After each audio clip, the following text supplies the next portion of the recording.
Today, I'm breaking down every single frame of this trailer, even the blink and you miss it images at 1/24th of a second to figure out what episode 7 is really about, and whether someone actually dies in this one. Hello, I'm Ryan the Comm. The Amazing Digital Circus episode 7 trailer just dropped, and holy Caine, this thing is packed. Glitches, new rooms, cursed frames, Jack's lore, hidden characters, and the biggest twist? Someone says something I never thought they could say. I think I found the way to leave. We start with the familiar shots from the teaser. There's Caine, music sounds normal at first, but very quickly, things start to feel off. Almost like the trailer itself is glitching the more we watch. Then, a mannequin staring at us from the hallway. Same posture and mannerisms, just like the mannequin after episode 5. That's not accidental, and there's more later in the trailer. We get our first brand new full scene. Jack's in his room. Gooseworx's leak months ago was not a troll. It was legit, but the bombshell here isn't Jack's in bed. It's the photo on the wall. Jack's and Kaufmo doing bunny ears with Ribbit beside them. Jack's kept this photo in his room, where only he could see it. This confirms something huge. One, that Jack's cared about Kaufmo way more than he let on. You at least want to join us for Kaufmo's funeral?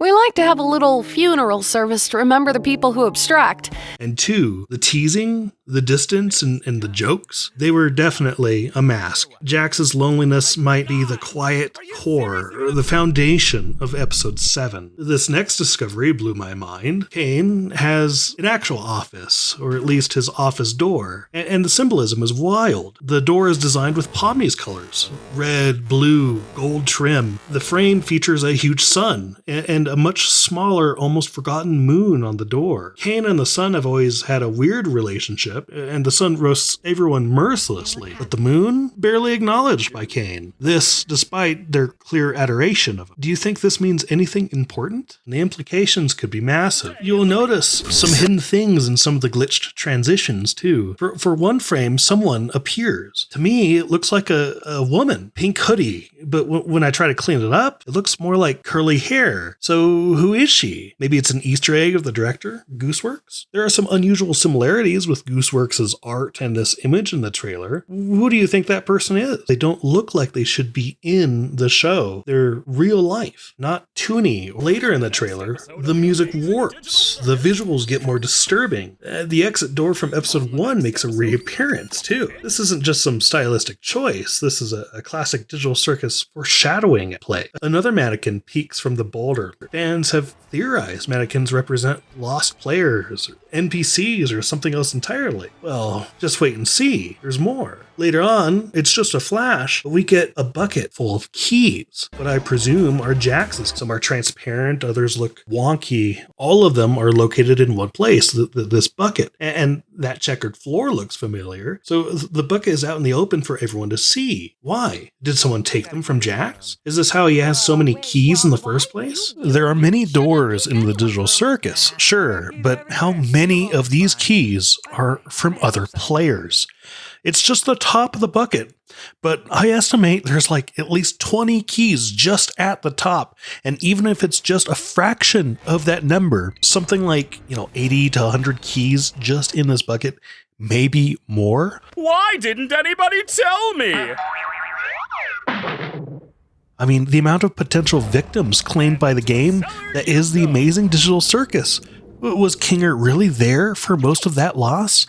And then this crazy room, floating eyes, chatterbox teeth as a platform, an abstract work of art, really. Whatever it is, it's a huge environment. It's referencing Caine. I have some theories about it. It could be an unfinished, unknown level made by Caine for the players. It could also be a dev room. Moving on, there's a shot of a character holding a metallic hand emblem, white gloves, likely Kinger, and then a wild series of frames. There's this glass or crystal sphere with a winter cabin inside. It looks exactly like a Crash Bandicoot level select portal. You just touch it and suddenly you're in that level. Crash Bandicoot 4! And then moving on, this is one of the most chilling scenes that I've seen so far. Caine in debug mode, just like from episode 1. These activities may include He's T-posing with his blue screen of death eyes, sitting alone in that restaurant he built for himself in Bubble from episode 1. And then the purple mannequin with a face, like an emoji face, smiley face, not blank, not smooth, a face. He's grabbing at the camera, and behind it are warped eyes like abstractions and squiggling black lines. Is this a player or an NPC? Who are they? The purple mannequin looks like he's reaching past a thin white film to the camera, like he's going through some sort of light portal or something. One unique scene features Kaine pointing at Pomni, and behind her are 2 buttons. Which button are you going to press, Pomni? The red one or the blue one? Stay in Wonderland. The last few frames of this transition look to me like a different view of the earlier scene I described, involving Kaine and Pomni. The red and blue buttons are clearly recognizable, and you can see Kaine's head at the top of this frame. It's hard to see, but it looks like Pomni is in the middle of the frame too. Just a different view of the same scene. As the trailer goes on, Jax's door opens. Nothing obvious happens before it, at least it just cuts off.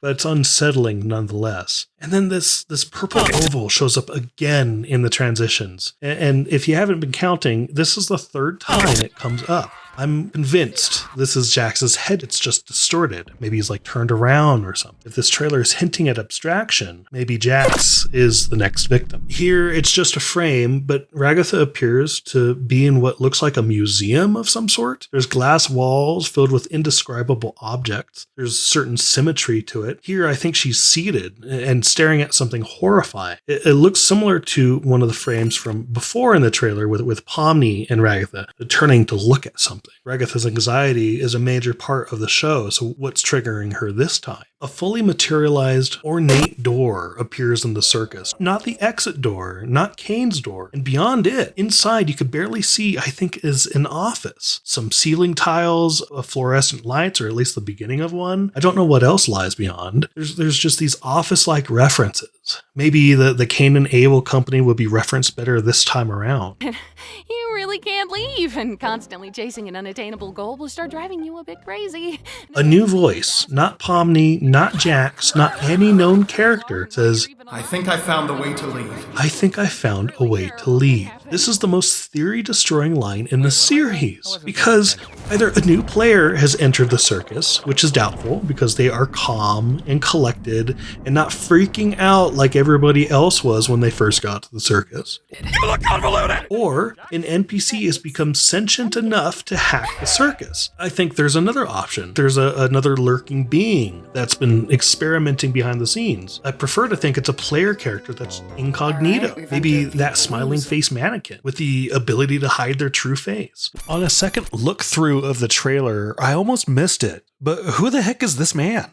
I looked through the photos of the roster of cast members in the show, and the person who most closely resembles this man in the image seemed to me to be Lyle Rath. Did you know who he voiced in the Amazing Digital Circus? I am the Fudge. But also, he voiced a mysterious purple mannequin, the one that knocks over Gangle in episode 2. Here's what he sounds like. It's so beautiful.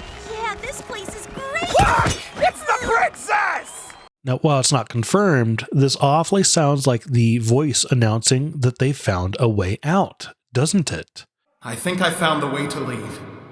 Okay. Well, I did a little bit of digging because the voices go from excited to kind of calm. And here's what Mr. Rath's baseline voice sort of sounds like, just coming from his YouTube channel. If you look at my list, you'll see that the movies that take themselves the most seriously usually tend to end up near the bottom. So I might be overthinking at least the image, but as far as the audio, I think I'll call it. If voice actor Lyle Rath did indeed voice the line that said they found a way out of the digital circus, and if he is the same person in this trailer, then I think Mr. Rath is reprising his role of that purple mannequin from episode 2, except it's not just an unnamed character anymore. It's more like he's reprising the unnamed character at this point. As far as the smile goes, maybe he draws it on, or it's just a completely different mannequin. There's always a chance that these mannequins are like a hive mind, kind of like the Borg. Anyway, it'd surprise me if their face disappears should they decide not to breathe or something. Would make it easy to hide in Caine's adventures. This is a huge lore reveal if they could actually leave. I mean, the idea that the players can leave is a huge lore reveal. It means so many things, and it goes against some of the most popular fan theories out there if they are able to leave. But here's the twist. Trailers like this love to give hope right before someone dies. And I think episode 7 features a real death, an abstraction. Caine! Somebody help me! Please! Be prepared, because episode 7 drops December 12th, and I'll be doing a full watch party, rewatching all episodes and every major fan theory leading up to it on YouTube. So if you want to join me and dive deeper into this wild circus of mysteries, subscribe and comment your theories, because episode 7 is going to change everything about the Amazing Digital Circus, for good or bad. Thanks for watching.